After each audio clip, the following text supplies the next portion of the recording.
They decided I was already beaten before I even opened my mouth, and yeah, I could feel it the second I stepped into that courtroom, the looks, the silence, the way the air went heavy, like everyone there had already agreed on how the story was going to end. You know what I mean? I was the kid in the cheap suit, the one who didn't belong, the one they assumed would fold fast so they could all move on with their day, grab lunch, make a phone call, forget my client ever existed. That was the hook that was the mistake, because the moment they underestimated me was the moment everything started to crack. I remember gripping my bag like it was the only solid thing in the room, my palms, sweaty heart pounding, walking down that long aisle with every eye tracking me, some curious, some amused, most just annoyed I was interrupting the routine.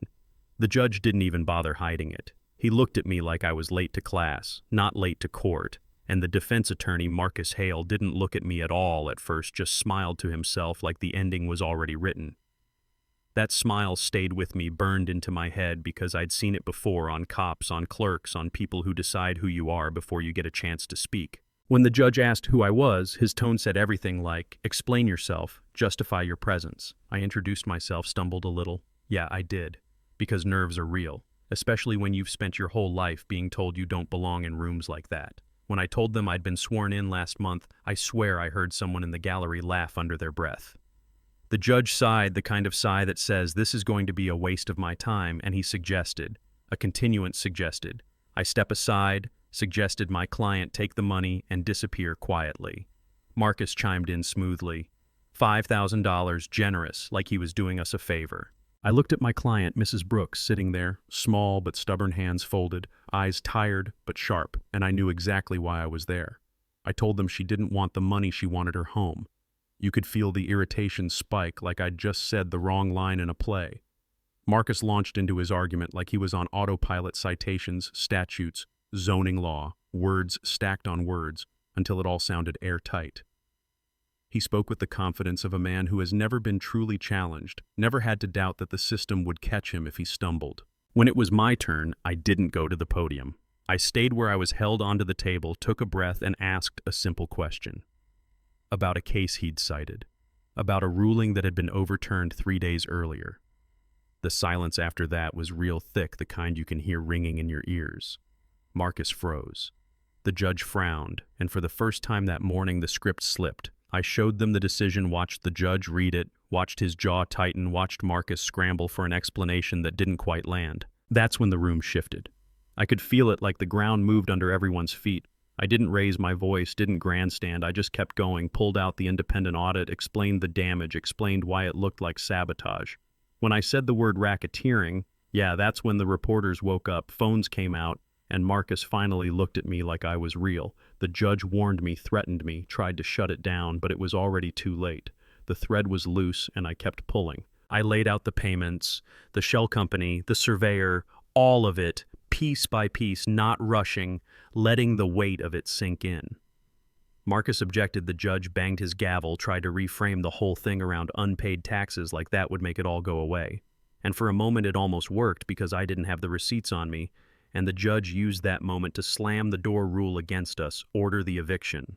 You could feel the relief on the defense side, like they'd dodged a bullet. But I wasn't done. I asked to call a witness. The judge hesitated because denying it would look bad, and he knew it. When Harold Jensen rolled in old, frail eyes, still sharp, I saw fear flash across the judge's face, and that was the moment I knew the truth was bigger than the case. Jensen testified calmly, talked about cash payments, deleted records, orders from above. When he pointed at Marcus and said the judge wanted it done, the courtroom exploded. People shouted, cameras clicked, and the judge lost control of the room he thought he owned. I pulled out the recorder, played the tape, let their own voices fill the space. There's something different about hearing corruption spoken out loud, undeniable, impossible to spin. When I said the line, when I told the judge he wasn't God, just a criminal in a robe, it wasn't anger anymore, it was clarity. He screamed for the bailiffs, tried to flip the power dynamic one last time, and that's when I showed the badge. Federal Public Corruption Task Force. Yeah, that happened. The arrests were chaos agents flooding in, Marcus going pale, the judge shrinking in his seat, and the gallery watching history unfold in real time. But the real moment, the one that mattered to me, came later in the interrogation room, when the judge sat across from me, without the robe, without the authority, just another man facing consequences. I put the old case file on the table, Told him about my father, about the sentence he handed down, without looking, without caring about how that decision ended a life and reshaped mine. I wasn't yelling. I didn't need to. The truth does enough damage on its own. He cried, he bargained, offered names, offered power, and I listened because this was never just about him. The fallout was massive. The firm collapsed assets, seized politicians, exposed a senator caught on tape thinking he was untouchable. Mrs. Brooks kept her home, the community rebuilt. It turned it into a place where people like her could actually get help. And I moved on to the next case, the next city, because that's how this works. It doesn't end with one victory. So here's what I want to ask you honestly, because this isn't just my story.